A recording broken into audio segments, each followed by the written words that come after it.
on to the final match, which actually wasn't this match. So let's talk about it. So Cardona got hurt. He had surgery for a torn bicep. Yep. So he could not defend this championship. And NWA does not do this interim champion bullshit. Yeah. They say if you cannot defend your champion in 30 days, hey, Tony, pick up a pen and paper and let me teach you some wrestling here.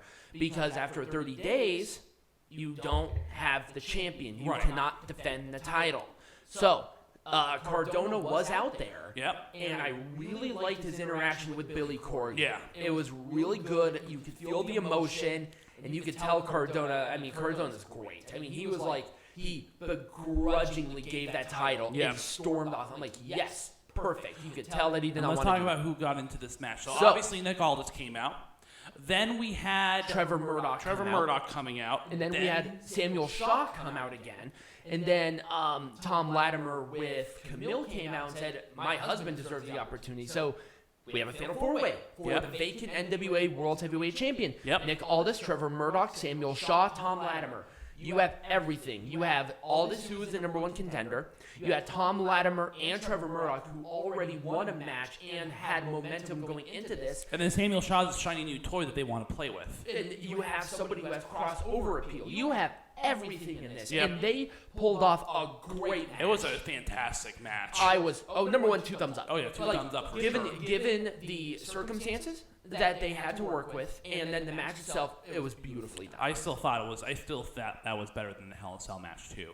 There were only two matches, in my opinion, that beat the Hell in a Cell match, and that was this Fatal 4-Way match and the Jay White Okada match. Right, I agree with him on that. Well, it's not like somebody had a torn fucking right. You had 4 veterans just putting on a majestic match. Right. I wouldn't have done anything differently. It worked and out. It was a top rope bulldog for Trevor Murdoch to win.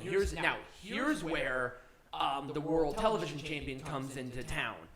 Of the stipulation of the television champion, where if the champion of the television champion defends successfully that title 7 times, they get a world title match. Yep. So they put this on Trevor Murdoch. So that we have Trevor Murdoch versus Tyrus at 74 for the world championship. Yep, that's going to be money because Cardona's going to be out for 5 months. Mm-hmm. So they have plenty of opportunity to... You have to put on a baby face, and you have a Haas baby face and a Haas heel. They're just going to put on the Haasiest Haas match of all fucking time. Right, and now keep in mind, with the situation here, it's not about what led up to it, it's the follow-up. Yep. Because they put on Trevor Murdoch again. Yep.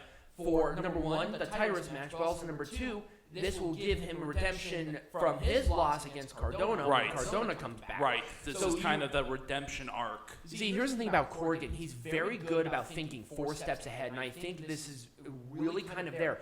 People are sleeping on NWA, and I think it's kind of a thing where I can see kind of that hokey throwback stuff being a little risque, but I think they're trying new stuff as well. They are. They're bringing in people who I think deserve at least a spotlight where they would get lost in the shuffle otherwise. Right, and see what happens with rosters like Ring of Honor, not Ring of Honor, with WWE and AEW, is that they're very closed. It's a very closed system. Right. What makes this different is NWA is a very open system. So they are hiring, they are firing people all the time. They're not even firing people. It's like, do you have a temporary contract?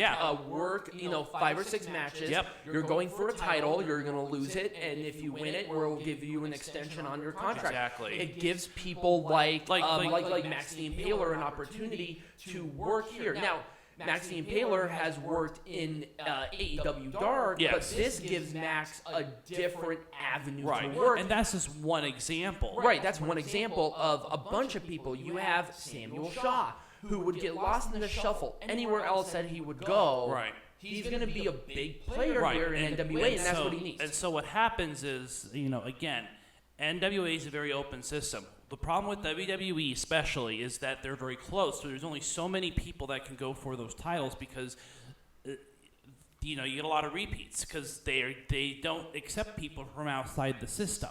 Right. And with a limited roster, you only have limited types of matches. I mean, what makes NWA good is that they allow for people to come in for certain days so you can get some good matches without that. Right. Look who was their main champion. It was Matt Cardona. Yeah. I don't think he was on a permanent contract with them. Obviously, there was more of a contract with Matt Cardona. But then you always have your Nick Aldises and your Trevor Murdochs who almost exclusively work with the NWA. Right. Because they're just mainstays. Yeah. Like, that's just there. Right. You have La Rebellion, who are from CMLL, who worked. Right. You have Commonwealth Connection as another great example, who worked in other places and work in Europe. They were tag team champions in a European promotion. They came back to work NWA. Right. So you have this crossover with all these people. It's like we're going to see more of that now because things are opening up again. Right. So the NWA, I think, is going to be stronger than ever, and I think people really need to start paying attention to this company. Oh yeah, absolutely. Next week we got 2 more pay-per-views. We got we have Triple Mania in Tijuana.